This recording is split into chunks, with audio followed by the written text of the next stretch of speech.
Antiepileptics, also known as anticonvulsants, are medications primarily used to treat epilepsy as well as generalized or partial seizures.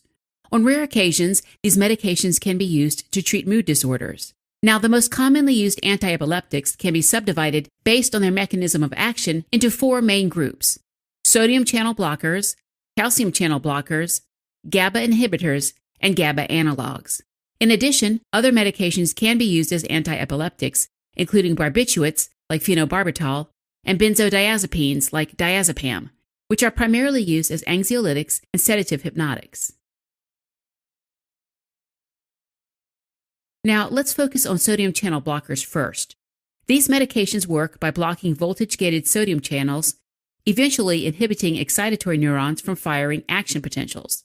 Decreased activity of excitatory neurons results in the reduction and alleviation of seizures. Sodium channel blockers include hydantoins, aminostilbene derivatives, valproate derivatives, and lamotrigine. First, let's focus on hydantoins. These medications include phenytoin, which can be administered orally or intravenously, and its prodrug, fosphenytoin, which can be administered intravenously or intramuscularly. Common side effects of these medications include headaches, dizziness, visual disturbances such as blurred vision, nystagmus, and diplopia, as well as gingival hyperplasia. Some clients might experience hypersensitivity reactions like Stevens-Johnson syndrome and toxic epidermal necrolysis, as well as drug reactions with eosinophilia and systemic symptoms, or DRESS for short. In addition, these medications can cause hepatotoxicity as well as impaired metabolism of vitamin D, which can result in osteomalacia. Moreover, these medications can impair the absorption of folic acid and vitamin B12. This can lead to hematologic side effects, often referred to as blood dyscrasias, such as agranulocytosis, leukopenia, thrombocytopenia, and anemia. As a boxed warning, rapid IV administration can result in hypotension and cardiac arrhythmias. Finally, a very important side effect is suicidal thoughts. As far as contraindications go, phenytoin should be avoided during pregnancy, as well as in clients with sinus bradycardia, heart block, and Adams-Stokes syndrome, which refers to a condition characterized by syncopal episodes caused by cardiac arrhythmias. The next group of sodium channel blockers covers aminostilbene derivatives, such as carbamazepine, which can be administered orally or intravenously. Important side effects include pancreatitis, hepatotoxicity, and renal dysfunction, which could result in fluid retention and hyponatremia, as well as cardiovascular side effects such as hypertension and AV block. In addition, carbamazepine has boxed warnings for severe side effects, including Stevens-Johnson syndrome, toxic epidermal necrolysis, and DRESS, as well as bone marrow depression, which can result in blood dyscrasias. Now, carbamazepine should not be administered within 14 days of monoamine oxidase inhibitors or concomitantly with non-nucleoside reverse transcriptase inhibitors that are CYP3A4 substrates, such as nifazodone. Finally, carbamazepine is contraindicated during pregnancy and should be used with caution in clients who are breastfeeding, as well as those with alcoholism, cardiac, hepatic, or renal disease, and in children younger than 6 years of age.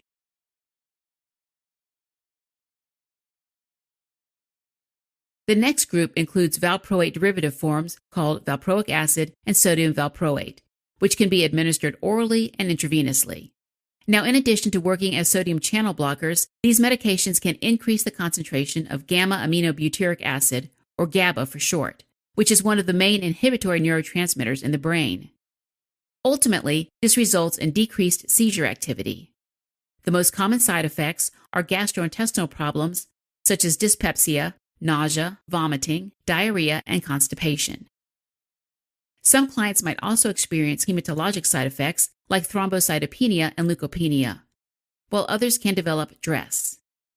In addition, valproate can cause suicidal thoughts, as well as central nervous system depression or even coma.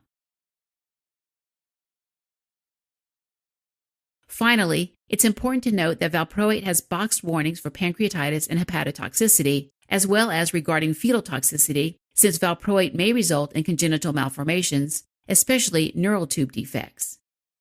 For that reason, valproate is contraindicated during pregnancy. In addition, it should be avoided in clients with urea cycle disorders, mitochondrial disease, or hepatic disease. The last sodium channel blocker is lamotrigine, which is taken orally. The most common side effects include headache, dizziness, and dysmenorrhea. On rare occasions, lamotrigine can also cause more severe side effects, such as suicidal thoughts and hematologic side effects, including disseminated intravascular coagulation, leukopenia, and thrombocytopenia. Also, lamotrigine has a boxed warning for causing serious and potentially life-threatening skin rash, as well as Stevens-Johnson syndrome and toxic epidermal necrolysis. Now, lamotrigine must not be stopped abruptly, since clients may present with uncontrolled seizures. In addition, this medication should be used with caution during pregnancy and breastfeeding, as well as in clients with severe depression and in clients younger than 16 or the elderly. Finally, precautions should be taken in clients with cardiac disease, such as heart failure or conduction disorders like second or third degree heart block, as well as in clients with hepatic or renal disease. The next group of antiepileptics is calcium channel blockers. These medications work by blocking voltage-gated calcium channels, subsequently inhibiting excitatory neurons from firing action potentials, and ultimately decreasing seizure activity. First, let's start with succinimides, most specifically ethosuximide, which is taken orally. The most common side effects include gastrointestinal problems, such as nausea, vomiting, and diarrhea. Some clients might also complain of headaches, fatigue, and pruritus, while others might even develop blood dyscrasias or hypersensitivity skin reactions like DRESS. Finally, these medications should be used with caution during pregnancy and breastfeeding, as well as in clients with hepatic or renal disease. Another important medication is levetiracetam, which can be administered orally or intravenously. The exact mechanism of action of levetiracetam is not fully understood, but it's thought to act as a calcium channel blocker. Important side effects associated with levetiracetam include suicidal thoughts, Stevens-Johnson syndrome, as well as toxic epidermal necrolysis. Some clients can also develop hepatitis. Finally, this medication is contraindicated in clients who are breastfeeding and should be used with caution during pregnancy, as well as in pediatric or elderly clients, and those with cardiac, hepatic, or renal disease. The next group of antiepileptics are GABA inhibitors. The most commonly used medication in this group is vigabatrin, which is taken orally. Once administered, vigabatrin acts on presynaptic neurons by inhibiting the reuptake of GABA, which is an inhibitory neurotransmitter. As a result, there's an increased concentration of free GABA in the synaptic cleft, which helps control the seizure. The most common side effects associated with vigabatrin include dizziness, gastrointestinal problems, weight gain, and edema. Additional side effects include a decrease in hemoglobin and hematocrit, as well as peripheral neuropathy, usually involving toes and feet. Vigabatrin can cause some life-threatening side effects, including suicidal thoughts, malignant hyperthermia, respiratory depression, and even pulmonary embolism. In addition, vigabatrin has a boxed warning for visual impairment.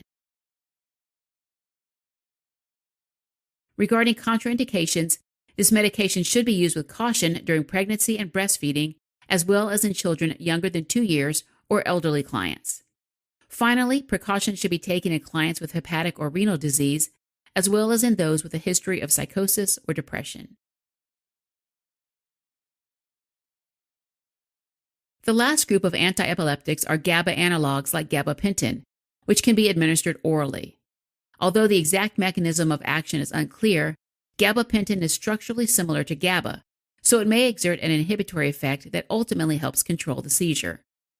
Unfortunately, this inhibitory effect may cause side effects like depression, amnesia, somnolence, and ataxia. Gabapentin may also cause blurred vision, nystagmus, diplopia, and dry mouth, as well as gastrointestinal side effects like increased appetite, nausea, vomiting, and diarrhea or constipation. Finally, some clients might experience cough, pruritus, hypersensitivity reactions like DRESS, and may develop leukopenia. Important precautions should be taken during pregnancy and breastfeeding, as well as in children younger than 3 years old or elderly clients. In addition, gabapentin should be used with caution in clients experiencing suicidal thoughts, depression, and those with renal disease or undergoing hemodialysis. Now, before beginning antiepileptic therapy, review your client's medical record to determine the type of seizures they experience, how often the seizures occur, and how long the seizures typically last. In addition, check their history for conditions such as depression and screen for suicidal thoughts. Then, review the laboratory test results such as CBC, as well as liver and renal function tests. Next, for any client-prescribed phenytoin, carbamazepine, or lamotrigine, be sure to review recent diagnostic tests like ECG. And if your client is prescribed vigabatrin, obtain a baseline vision test as well. For clients of childbearing age, confirm a negative pregnancy test and stress the importance of using reliable contraception while taking an antiepileptic medication. Lastly, advise them to wear medical identification to assist diagnosis and treatment by emergency personnel. Be sure to teach your client how antiepileptics will help control their seizures. Stress the importance of taking the medication exactly as prescribed and to never stop taking it abruptly, as this can increase the risk of breakthrough seizures. Let them know that CNS depression can occur, so caution your client against consuming other CNS depressant medications or alcohol, and advise them to avoid activities that require alertness, such as driving, until they adjust to the medication's effects. Next, teach your client about side effects that should be reported to the healthcare provider immediately. Explain how anxiety, agitation, depression, or other changes in their mood or behavior could indicate an increased risk of suicidal behavior, and let them know that liver dysfunction could manifest as symptoms such as anorexia, nausea, vomiting, and fatigue. Also be sure to describe signs of blood dyscrasias, such as fever, sore throat, pallor, weakness, petechiae, or easy bruising. Lastly, prompt your client to keep a close eye on any changes in their skin, especially if an unusual rash develops. Now, if your client is prescribed phenytoin, teach them how to recognize signs of gingival hyperplasia, such as sore, swollen gums, and explain how performing daily dental hygiene, taking a folic acid supplement, and regular visits to the dentist can decrease the risk. Also explain how the risk of bone loss can be reduced by increasing dietary calcium and vitamin D, as well as doing weight-bearing exercises as tolerated. Lastly, advise your client to report visual disturbances such as blurred vision, nystagmus, or diplopia. If your client is prescribed carbamazepine, instruct them to avoid grapefruit or grapefruit juice in order to decrease the risk of carbamazepine toxicity. Also teach them to contact their healthcare provider right away if they notice symptoms of pancreatitis, such as upper abdominal pain, nausea and vomiting, or anorexia. In addition, instruct them to report symptoms of water retention and hyponatremia, like swelling, weight gain, headache, muscle weakness, or cramps. Okay, if your client is prescribed vigabatrin, stress the importance of vision checks every 3 months during therapy and instruct them to report any changes in their vision, such as blurred vision, difficulty controlling eye movements, or vision loss.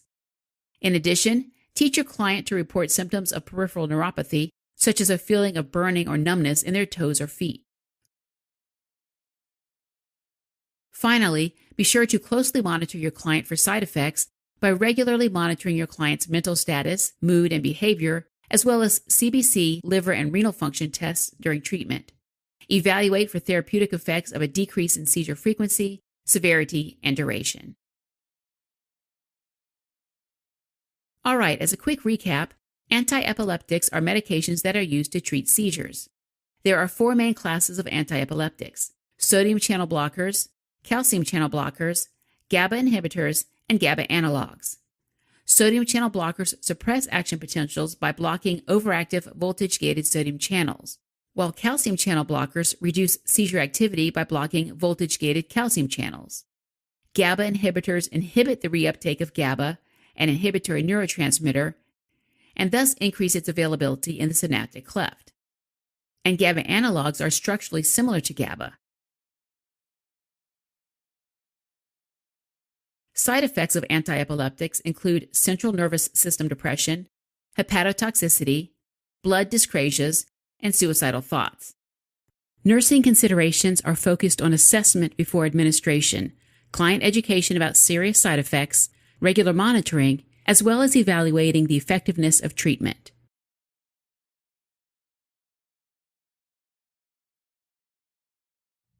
Helping current and future clinicians focus, learn, retain, and thrive. Learn more